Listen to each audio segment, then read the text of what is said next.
Canada as well. How many Christadelphians are there in North America? Oddly enough, the one area of the world that we are closest to, and presumably the one area we're most familiar with, is one of the areas where it's hard for us to pick a number. Because it all boils down to who you're going to count, right? Depending on how broadly you cast your net of fellowship, you might think there are more or less Christadelphians here. Well, I don't want to offend anyone, but when I get to the judgment seat, I'm not going to be surprised to look around and see more people than I thought there would be there. So here's the first question. Just shout out if you think you know. How many are there in North America? Christadelphians? 20,000. 8,000. 9,000. 12,000. Well, so far, nobody wins. 15,000. Nobody wins. There's about 6,600 Christadelphians in North America, unamended and amended, all combined together. So apparently that's quite a bit less than most of you thought. No one here was guessing 2,000. You were all 10, 15, 20, 8, 9,000, about 6,600. About 2/3 in the U.S., about 4,500 people in the U.S., and about 1/3, 2,100, up in Canada. It might feel like there's a lot more Christadelphians in Canada than there is in the U.S. Well, that's simply because of the scale.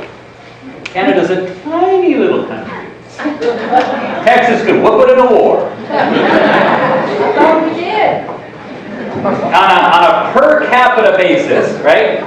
One Christadelphian, per capita basis, there's about 65 Christadelphians per million in Canada. Guess how many there are in the United States? 14 per million.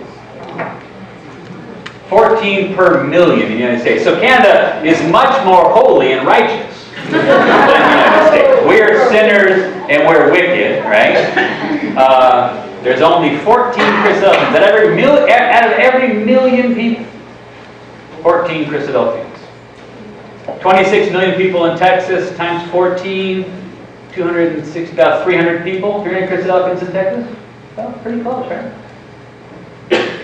So if Canada ever grows up, and Canada ever becomes a real country, like the United States with 300 million, and they kept their percentage at 65 per million, there'd be over 20,000 Christadelphians in Canada. Well, that's never going to happen. So the U.S. is at 14 per million. You don't even understand that number. You don't even know what that means, 14 per million. Let's give you a perspective of what 14 per million is. 1,300 per million die every year of cancer. And we've got 14 per million of Christadelphians. Wow. I mean, in comparison to other religions, we don't even exist. There are 220,000 Catholics in every million. And there's 14 Christadelphians. It's like Gideon's odds. There are 14 Christadelphians, and there's 21,000 Mormons in every million. 21,000. I think we could probably take them, but that's a little separate discussion. So, okay, what about this little island, this little red island out here in the middle of the North Atlantic? There's been some tremendous changes in England in the past century. So if you're old, you're probably going to get this number wrong. You may not even believe it, but less than 75 years ago, there was a single ecclesia in England that had over 2,700 brothers and sisters in it. More than the entire country of Canada. All breaking bread together, all singing every Saturday morning. But there's been tremendous changes in England. England is now one of the least religious countries in the world. Now we think of England, we think of all the Christadelphians in England, we think, oh, England, they're very spiritual. That must be the headquarters of religion. It's not. It's incredibly unreligious. They did a poll in England, and less than 14%, less than 14 of the British people say they go to church once a year. Now, in comparison, in the U.S., 43% say they go every single week. So it's it's fallen on spiritual hard times.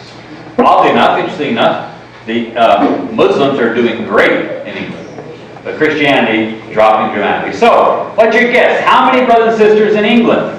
5,000. 10,000. 1,000. 3,000. Okay, none of you know anything, right? That's good, that's good.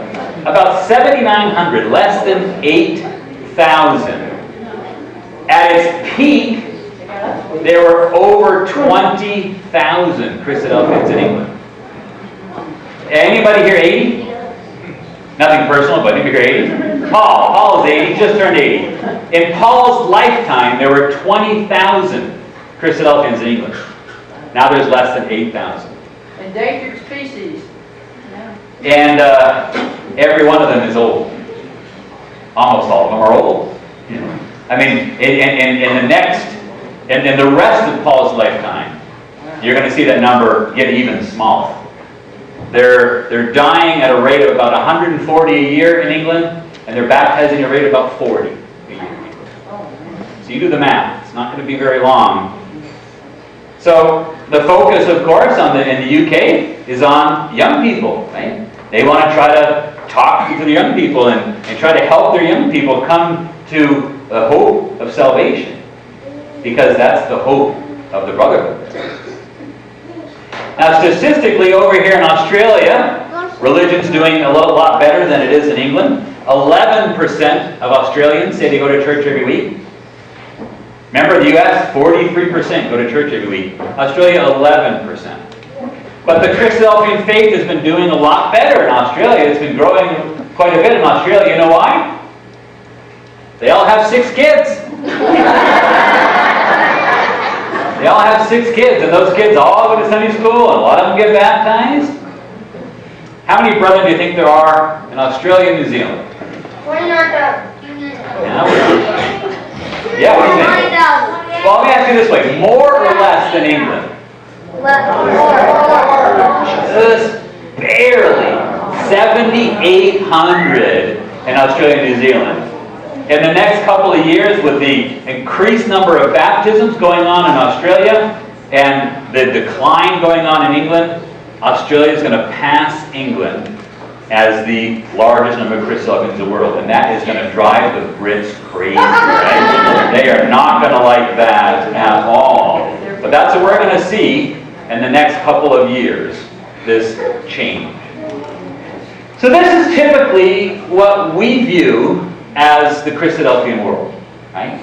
It's mainly England, Australia, and United States. Add that up, you get all total, about 22,000 Christadelphians.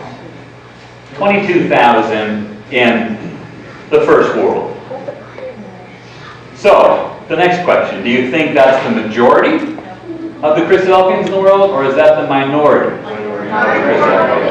Everyone gets it, yeah. That changed, and it changed before the year 2000. In the last century, it changed. We started as a group in the 19th century, and by the 20th century, we were in the minority as English speakers. So, the gospel's been preached all over the world. Probably in every one of those great countries, the gospel's been preached. And there's now more non-English speaking Christadelphians in the world than there are English-speaking Christadelphians. Now, preaching is the personal responsibility of every single brother and sister. And it's been going on since the beginning of the brotherhood. I want to spend a few minutes and take a look at the history of the brotherhood's preaching efforts. So where do you think, go back 100 years ago, maybe 140 years ago, late 1800s, the truth was mainly in England. And what do you think the first successful international preaching efforts were? Africa. Not Africa. Yes, I'm sorry, Africa. Yeah. South Africa, and a little tiny island in the Caribbean, Jamaica, right? So obviously it was English people who were out preaching, and they went to English-speaking colonies that where they knew they could share the gospel. So several hundred brothers were baptized in South Africa and were baptized in Jamaica. Even though it's every person's responsibility to preach, we all know what happens when something is everyone's job, right? When it's everyone's job, no one does it. And the brethren came to realize that. So the brethren in England were by far the dominant force in the brotherhood. So they established a worldwide preaching organization, and they called it the Christadelphian Bible Mission. Anybody know when the CBM began? What year? I'll tell you. 1955. So their responsibility was to preach in the whole world. We were covered in North America. Australia, New Zealand was taken care of. England said, we'll go into the whole world and preach the gospel. Their first project was right here in the northern part of South America, a country called Guyana. Also an English-speaking country, right? It was called back then British Guyana until 1966. So they were very comfortable with that. They knew, they all drank the same kind of tea, and they were very comfortable with the language, and they preached in British Guyana. So if you've been paying attention, you have realized this problem that arose here. We said that the CBM assumed responsibility for preaching throughout the entire world, and we also said that England, as a brotherhood, started to decrease. So they found that it wasn't viable for them to be able to preach in the whole world, and they looked around and they said, North America's got quite a few Christadelphians, and Australia has quite a few Christadelphians. So in 1961, the CBM spun off all of the Asia-Pacific area, and they gave that to the Asia-Pacific Christadelphian Bible Mission, the ACBM. And then it was decided that North America should be asked to be responsible for Central and Central America. So the CBMA, the Christadelphian Bible Mission of America, was formed. And what year do you think that happened? 69. Good. Wow. Oh, okay. That's helpful, isn't it? So 69 was the beginning of the CBMA. Dick Patterson, Ken Somerville, Charlie Brinkerhoff. Ken looked just the same then as he does now. With the gray hair, everything. Nothing has changed since 1969. Now this was followed in 1995. Oh, wrong slide. No, that's good. Followed in 1985 by South America. So first we were responsible for Central America. England still kept South America for 15, 16 years. Then in 1985 they said, okay, you go ahead and you take all of South America. America is responsible for Central America and South America, except for Guyana and the Caribbean. Okay? Then in 1997, the CBM South Africa, the CBMSA, was established to preach in Namibia, Botswana, and Swaziland. There's currently 1,200 brothers and sisters in that area.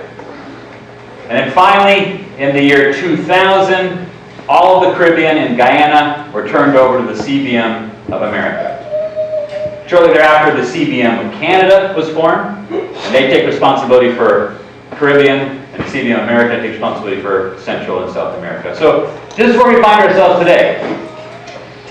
There we go. Where the United States and Canada is responsible for all of Central and South America and the Caribbean. Australia is responsible for the entire Asia-Pacific area, and England is responsible for everything else. Now remember, preaching is still the personal responsibility of every brother and sister. And even though England has carved the world up into these different areas, anyone can still preach anywhere in the world. It doesn't matter where you live. If you're motivated or moved to preach somewhere, you can go wherever you want. So the idea was simply to kind of stop any double effort, to help reduce any errors that we're making and don't let anything slip between the cracks. Make sure that every area is being covered. And we're all commanded to go into all the world and preach the gospel. So the model that England followed was to send brothers and sisters into former colonies, English-speaking colonies like South Africa, Jamaica, Guyana, and they go for 2 or 3 weeks, and they visit and preach. So when the CBMA began in America, we kind of followed the same method, the same model. Let's go to some place where they speak English and try to preach. Where did we go? Tony Howell? Panama, right? 1969 was the beginning of the Bible mission, and the ecclesias were established in Panama City and Cologne, Panama. So we sent down a few Spanish Truth Corps teams down to there to get their brothers and sisters introduced to this idea of preaching in a foreign country, and to see what we had available for people who were willing to do that work. In the early 1970s, a brother and a sister went to this little country called El Salvador and ended up staying there for 26 years. Anybody know who that was? Jim and Jean Hunter, right? So they were down in El Salvador for 26 years. And El Salvador now has 3 ecclesias, a very active preaching program that the brothers and sisters there run, and over 140 brothers and sisters in El Salvador because of the time and the effort that Jim and Jean committed there. About 10 years ago, Sister Cindy Paiva moved to Guadalajara, Mexico. And she's been very busy there. Guadalajara now has several very active brothers and sisters who are quite active in preaching, positive about spreading the truth. There's over 35 brothers and sisters just south of the border from here, down in Mexico. There were none there 10 years ago. And now there's 35. So, add it all together, do you know how many brothers and sisters are in Latin America and speak Spanish as their first language? 600. Yeah, you're close. It's 300. So in all of Central and South America, there's about 300 brothers and sisters. How about in the Caribbean? Caribbean's about 400. That number drops every year. It's so hard to find work in the Caribbean. Anybody that can moves to New York or moves to Atlanta, gets out of there, and they have this continual problem with young people moving out, which is, they're happy for them because it makes for a better life for them, but it's hard. It's hard for the ecclesias that remain. So all told, there's a total of about 700 brothers and sisters living in mission lands that we as North Americans are primarily responsible for. So the Australians, they kind of inherited the same situation as we did from the English. The British had preached during the 19th century into these English-speaking colonies. So when the Australians started working in the 1960s, they had remnants of small ecclesias in India. And you've probably heard the story about a young man, probably heard the story about a young man from Australia who went to India to visit in the late 70s. Anybody know his name? Tim Galbraith. Tim Galbraith, right? And Brother Tim found a wife in India, and he stayed. He made India his permanent home.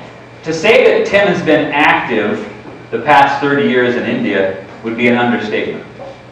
With children's homes and leper homes and homes for the elderly and homes for the blind, a nutrition program that feeds thousands of people every week, and a large and active preaching program, India has 1,800 Christadelphians.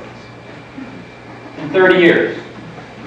Tim arrived. He wasn't planning on staying very long. Then he found a beautiful woman who decided to move there and stay there. 30 years later, 1,800 people will have an opportunity to share communion with God in the kingdom forever because of those efforts. What's really impressive is 10 years ago, Tim looked a little bit to the north and he realized that there's no Christadelphians in Pakistan. right next door to India. And he said, well, it would be easy for our brother to go over to Pakistan and begin preaching. So they're doing that, and today there's 900 brothers and sisters in Pakistan. In 10 years, 900 brothers and sisters. It's been a very rewarding area for the truth. The Philippines was one of the first areas that the Asia Pacific Bible Mission began preaching in 1960s. There's now about 800 brothers and sisters in the Philippines. Altogether then, the Asia Pacific area has about 4,300 brothers and sisters. That's quite an amazing number when you think about the 700 in Central and South America. And it seems like a lot, 4,300, until you start to think about the size of the population in these areas. In that light green area, over 4 billion people. 65% of the world's population lives in that light green area, right? China, obviously, is there. There are 250 cities in Asia Pacific that have more than 1 million people in them. 250 cities. You've only heard of 7. You can't pronounce 240 of those cities. I mean, it's amazing how many cities have over 1 million people. We have brothers and sisters in 35 of those 250 cities. That still leaves well over 200 cities with more than 1 million people in them that don't have a single Christadelphian in them. If communist China ever opens up to religion, imagine the possibilities of the growth of the truth there. So lastly, let's look at the area that the CBM and the UK are responsible for, Europe and Africa. Does anybody know which country in the world has the most Christadelphians? Who has the most Christadelphians? Malawi. By far, the most Christadelphians in the world are in this little tiny place you've never heard of, Malawi, Malawi, a country in southeastern Africa. It's a small little country, 15 million people. Texas is almost twice the size of Malawi. Of course, it was a British colony until the late 1800s. And now there's 9,000 brothers and sisters in Malawi. Now this nation only has 15 million people. And there's 9,000 Christadelphians. Now remember, how many people did I say were in Canada? 65 for every 1 million. How about the US? 14 for every 1 million. In Malawi, it's 600 for every 1 million. I mean, it's amazing. If we had the same percentage in the US as they have in Malawi, 600 for every million, we'd have 200,000 Christadelphians in the United States alone. I mean, these numbers are hard to think about. It's hard to imagine what it would be like to live in Malawi. I mean, if this was Malawi, Texas alone would have 16,000 Christadelphians. You'd have 480 ecclesias. You'd have 90 ecclesias in Houston. You'd have 75 ecclesias in Dallas, 60 ecclesias in Austin. Kerrville would probably have 4 or 5 ecclesias. 600 for every million. Think about how your life would be different if you live in a place that had that many brothers and sisters. Your kid would have 40 or 50 Christadelphians in their high school that they could date. Your ecclesia in Texas would have 4,500 speaking brothers that you could ask to come exhort within a 5-hour drive, a 6-hour drive of your ecclesia. I mean, it's just amazing. 9,000 Christadelphians in this little tiny country. Not one of them have a car. The ones who are doing really well have a bicycle. None of them have bank accounts. They have a cell phone, They can buy stuff with a cell phone. They can get online with a cell phone. Another way to think about this is 1 out of every 5 Christadelphians lives in Malawi. So there's 180 of us here tonight. 40 of us are from Malawi. These 5 tables, these first 4 or 5 tables here, are all from Malawi. They don't have shoes, they don't have cars. They're all black from Malawi. That's what our world looks like. It doesn't look like this room. It's completely different. Every Sunday, the official language in Malawi is Chichua. So think about it. Every single Sunday, 22% of the entire Christadelphian world is literally singing from a different hymn book. They're literally reading a different Bible. They've organized themselves in a different manner than we are. Their statement of faith isn't the same as ours. They don't use the BAS7. They use the Magwapapagyo. Right? You know, they wrote it themselves. On the coast, to the right of Malawi, is this little country called Mozambique, and then up from there, north of Mozambique, is Tanzania, and Tanzania has 3,000 Christadelphians. North of that, Kenya. Kenya's the one that has 3,000. I'm wrong. Kenya has 3,000 Christadelphians in Kenya. Again, previously a British colony. We've got a high school in Kenya. Agape in Action has built a school where they send Christadelphian young people to a school there. Everyone in Kenya speaks Swahili. So in addition to Africa, the CBM sponsors campaigns in Europe, Eastern Europe, and Western Europe, including Russia. And there's about 900 brothers and sisters in Europe. So if you're equipped with math and you kind of add all these things up, 6,600 here, 7,900 in England, 7,800 in Australia, 18,000 in Africa, 4,300 in Asia. It's about 48,000 Christadelphians in the world. So what was your guess? Paul guessed 30, but he was quite a bit loaded. Is that number higher or lower than what you thought? 48,000.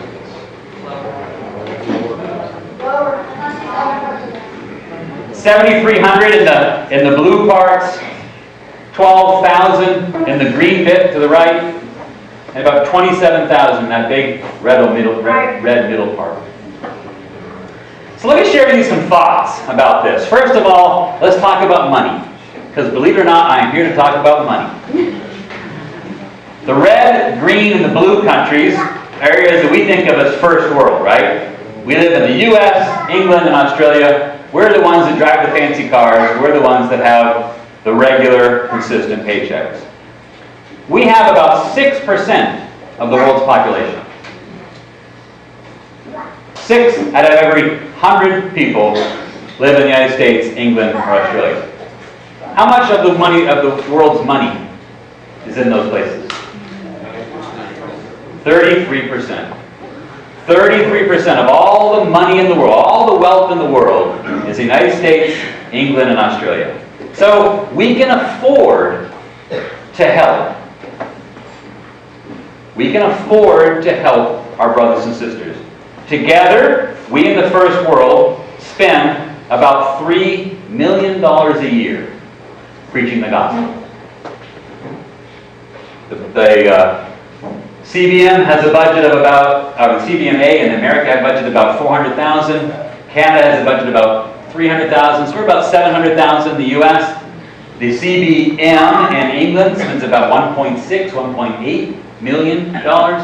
In Australia, about $1 million, $1.2 million. Those numbers are off. It's somewhere around there. So it's about $3 million being spent on preaching.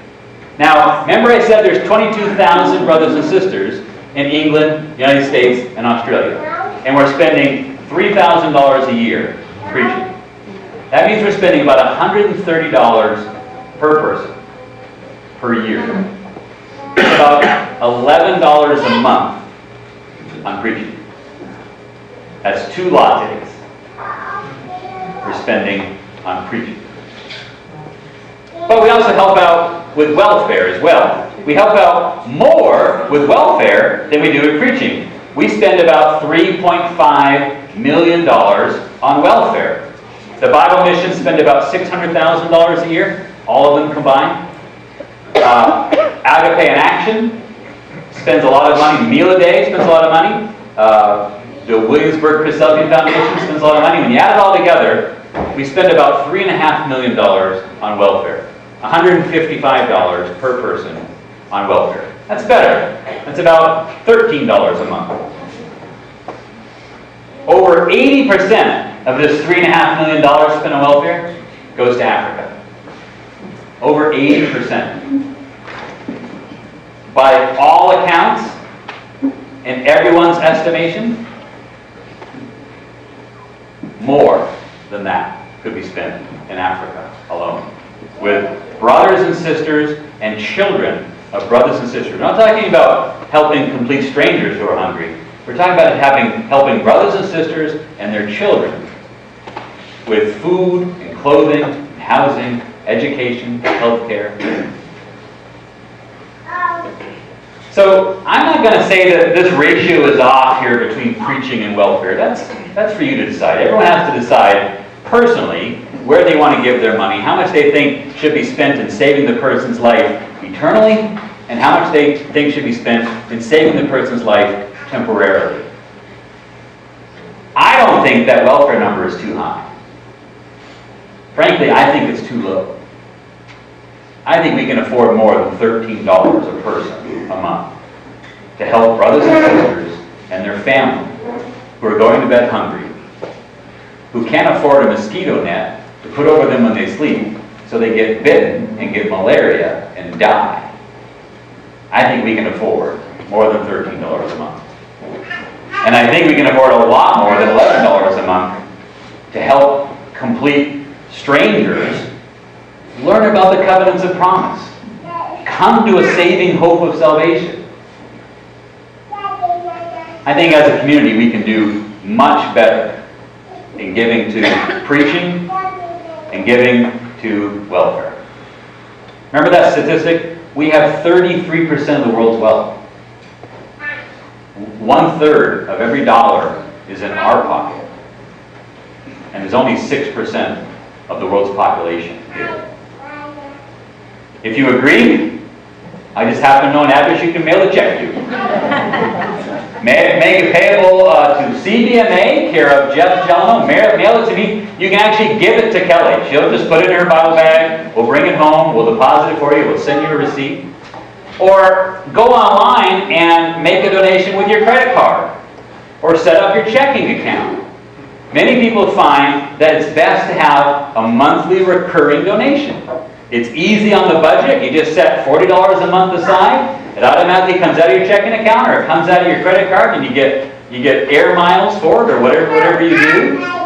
And it gives the Bible mission an opportunity to make a commitment to support ongoing monthly projects. Because we know that we're going to have this income coming in on a monthly basis, so we can say to this young family, why don't you guys go to Bolivia and help out the struggling ecclesia there? We'll send you $4,000 a month because the brothers and sisters are committed to supporting us on a monthly basis. You can donate to any one of the Bible missions through the CBMA. So if you want to send money to India, or if you want to send money to Africa, or to the work that's going on in north of India, Pakistan, you can send a check to the CBMA and make a note on there that just says, this is for Pakistan. Kelly will make a note. We'll forward the money to Australia. They'll make sure it's taken care of for Pakistan, and you get a cash deduction receipt for your taxes because you donated to the Bible mission. So that's my pitch for money, and I hope it works. A second thought jumps out at me. it's important for us to remember that we are in the minority. We think of ourselves as preaching, and we think of ourselves as first world, and we think of these other countries as third world, and they're mission areas, and we're helping them out.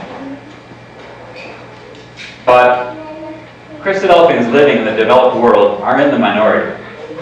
And we're equal in Christ to every one of those brothers and sisters that are living in a hut with a dirt floor, that don't have 2 changes of clothes to change into. We're all the same in Christ's eyes. And there are more brothers and sisters now living in mission countries than living anywhere else in the world. It's kind of bizarre to think about it. In the past 50 years, our brotherhood has changed. So that the traditional put on a suit, drive in a sedan to a carpeted, comfortable, cozy memorial service is now not what the majority of Christadelphians do. It's what we do. It's what my mom and dad did. It's what their mom and dad did. It's what our kids are probably going to do. But it's not what most Christadelphians do. The majority of the brotherhood is literally speaking a different language, reading from a different Bible, singing different hymns. They're not wearing a suit and tie. They're not driving the car. They certainly aren't going to a nice, comfortable ecclesial hall. And this is going to continue to change dramatically. If you consider baptism rates, it really points out the changes that are coming. North America, we've struggled to add 500 people in the past 50 years. England has lost 12,000 people in the past 50 years. Kenya baptized 900 last year. Last year. As these things continue to unfold in the near future, we're going to find that places like India and Vietnam, Pakistan and Kenya are where the majority of people live. In your lifetime, you're going to start to see speakers coming to your Bible school from other countries besides Australia and England and Canada. And the other churches, the bigger churches around us, they're having a hard time finding missionaries from America and England. They're getting missionaries from Africa.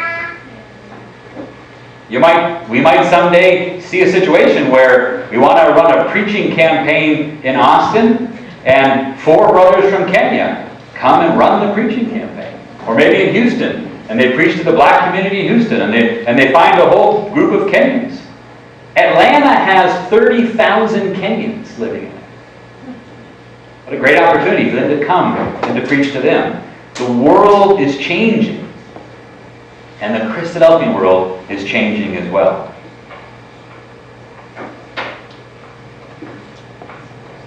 It won't take long before the worldwide community looks dramatically different. Now, what does this mean for you? Well, probably not much. Global changes are like glaciers, right? They move so slow, you can't even notice it. And often, you won't notice them in your life. I'm 50. I'm almost done.